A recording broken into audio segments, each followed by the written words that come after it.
So we'll start out by putting the guitar down on our lap like this. From this point of view, you can see that the thickest string, or the low E, is on the bottom, and the thinnest string, or the high E, is on the top. It's just like that on tab paper, with the bottom line representing the thickest string, and the top line representing the thinnest string. As I pluck the notes from the bottom to the top, you can see that the corresponding lines on the tab paper also go from the bottom to the top, and a 0 appears on each string as I pluck it.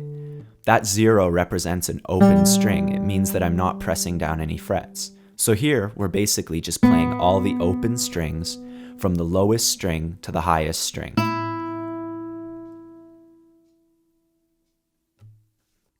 So now we'll learn how to move up the fretboard. We'll do this along a single string, the high E string, which is represented by the top line of the guitar tab. As I've already mentioned, plucking a string without pressing down a fret is represented by a 0 on the guitar tab. But if we press down the string between the nut, this white piece of plastic here, and the first fret, that piece of metal there, we get a note. That note is represented by a 1 on the guitar tab because we're pressing down the string to the first fret. So now let's count up the fretboard. We have 1, 2, 3, 4, 5, 6, 7, 8, 9, and so on. Most guitars have inlays. Those are these white dots here. They help you know what fret you're on when you're further up the neck. Most guitars have them at the 3rd, 5th, 7th, and 9th fret, which are all odd numbers. There's a special inlay at the 12th fret, and that's because all the notes on the 12th fret are exactly 1 octave higher than the open string.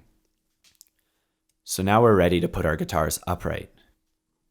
So as I mentioned earlier, on guitar tab, the bottom line represented the thickest string and the top line represented the thinnest string. And when our guitar was on our lap, it was the same way. Now that we've put our guitar right side up, it's the other way around. The thickest string is on the top and the thinnest string is on the bottom. So now we're ready to try reading a song using tab. For this, we'll do Hot Cross Buns. On the tab, you'll see a 7 on the top line.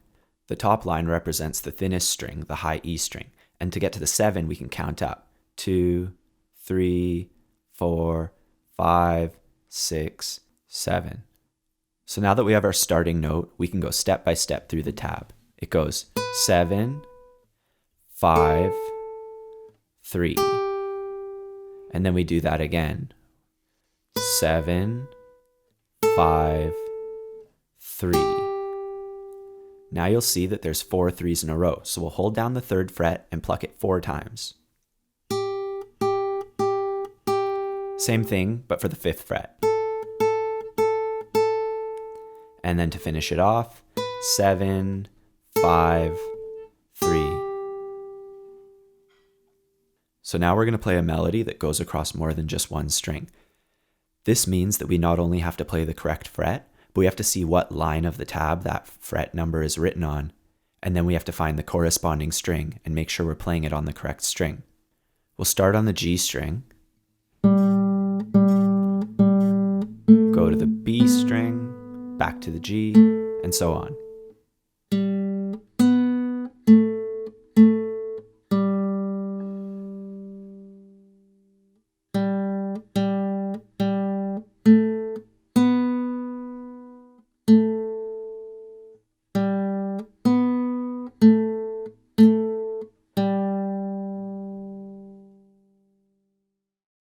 On tab, if you see 2 notes that line up vertically, it means you play them at the same time.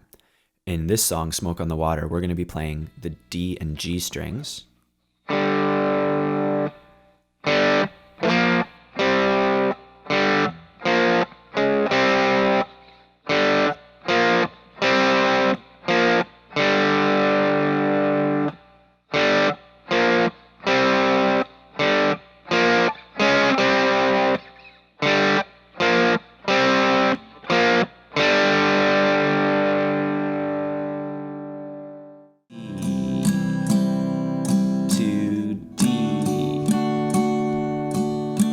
split